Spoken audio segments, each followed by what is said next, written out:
Hello everyone, this is Tuhin from Tuhin take official. I hope আপনারা সকলে ভালো আছেন। তো গাইস, আজকের এই ভিডিওটি হতে চলেছে YouTube motivational video. I hope আপনাদের কাছে ভিডিওটি ভালো লাগবে। অবশ্যই আপনারা ভিডিওটি ফুল দেখবেন।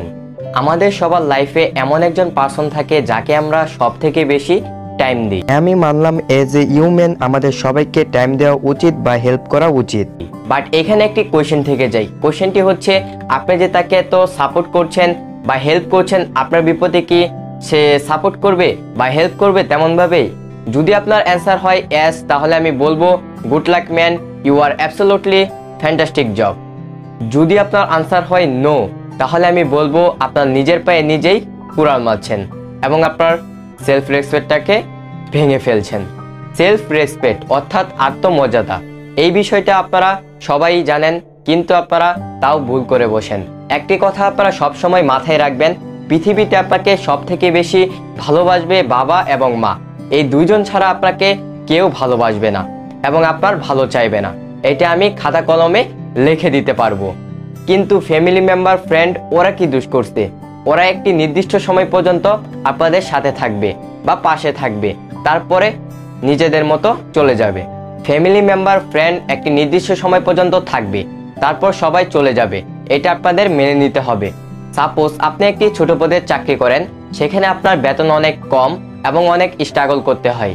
অ্যান্ড দ্যাট টাইম আপনি রিয়েলাইজ করুন আপনার ফ্যামিলি মেম্বার অ্যান্ড আপনার যার সাথে রিলেশনশিপ ছিল এবং আপনার ফ্রেন্ড সার্কেল আগের মতো কি আপনাকে রেসপন্স দিবে? মোস্ট প্রবাবলি আগের মতো আপনাকে রেসপন্স দিবে না, কারণ তার থেকে আপনি অনেক ছোট পদের চাকরি করেন, তার সাথে আপনার লেভেলটি যায় না। স্বাভাবিকভাবে সে আপনাকে ইগনোর করবে। এটাই হচ্ছে গিয়ে বাঙালি জন্মগত স্বভাব।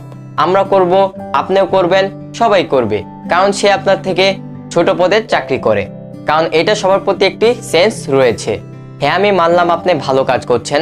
প্রত্যেকটা সময় যদি আপনি হ্যাঁ বলে দেন, এর ফলে সামনের পার্সনটা ভাববে আপনি অল টাইম ফ্রি থাকেন। এর জন্য ছোট থেকে বড় প্রত্যেকটা কাজে সে আপনাকে ডাকবে।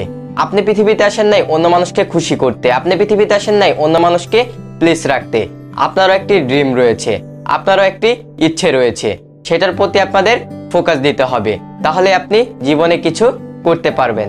চামচামি শেষরামি এই জিনিসটা আমিও লাইক করি না এবং আপনাদেরকে বলবো নিজের মতো চলুন, নিজের লাইফটা নিয়ে ভাবুন, নিজের কেরিয়ারটাকে ডেভেলপ করুন। যখন আপনি হার্ডওয়ার্ক করবেন, যখন আপনি টাইম দিবেন আপনার কাজের প্রতি, তারপরে যদি আপনি টাইম পান, সেই ক্ষেত্রে আপনি অন্য মানুষদেরকে দিবেন। আপনার নিজেরটা নিজে গুছিয়ে নিতে হবে, অন্য কেউ আপনাকে গুছিয়ে দিবে না। একটা কথা মনে হয় আমি বইতে পড়ছিলাম, আপনি যতই লাখ টাকার চাকরি করুন, যতই কোটি টাকার চাকরি করুন, সেখানে যদি আপনার সেলফ রেসপেক্ট অর্থাৎ আত্মমর্যাদা, আত্মসম্মান না থাকে, সেই কাজ করা থেকে বিষ খাওয়া ভালো। কারণ আপনার সেলফ রেসপেক্ট যদি আপনার সাথে থাকে, আপনার ইমেজ যদি আপনার সাথে থাকে, কখনোই আপনাকে কেউ হেট করবে না। আপনি যদি মিরর ভেঙে ফেলেন অথবা আয়না ভেঙে ফেলেন, সেটা কি আগের মতো ঠিক হবে? ঠিক হবে, বাট আগের মতো ঠিক হবে না।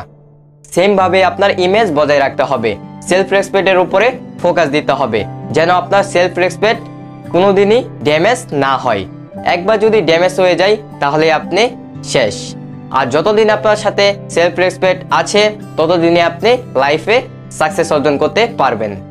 Thank you for watching my full video. I hope আপনাদের কাছে ভিডিওটি ভালো লেগেছে। যদি আপনাদের কাছে ভিডিওটি ভালো লেগে থাকে, প্লিজ আমার চ্যানেলটি সাবস্ক্রাইব করে দিবেন এবং পাশে বেল আইকনটি ক্লিক করে দিবেন। এবং যারা এখনো লাইক করেন নাই, তারা লাইক করে দিবেন এবং একটি কমেন্ট করে দিবেন। তো দেখা হচ্ছে নতুন একটি ইন্টারেস্টিং ভিডিওতে। ততক্ষণ ভালো থাকবেন, সুস্থ থাকবেন। ধন্যবাদ সবাইকে। Chill bro, level up.